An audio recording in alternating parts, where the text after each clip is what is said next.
Tu le sais, n'est-ce pas, qu'il existe des connexions qui défient la logique biologique. On raconte qu'à travers la barrière, certaines âmes parviennent à communiquer. Ils ne te l'ont jamais dit, mais ces murmures peuvent provenir des endroits les plus inattendus. L'histoire se focalise sur Diana, une petite sœur atteinte du syndrome de Down et diagnostiquée hautement autiste.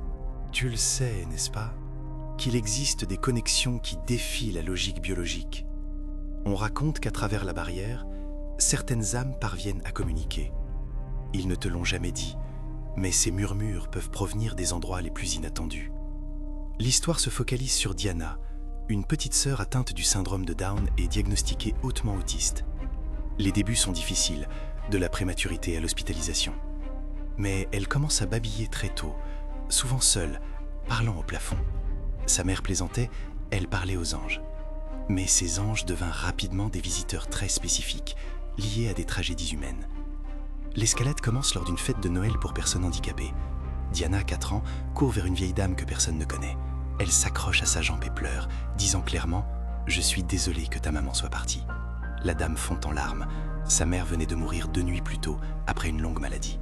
Diana n'avait jamais rencontré cette femme. Le second événement est plus intime.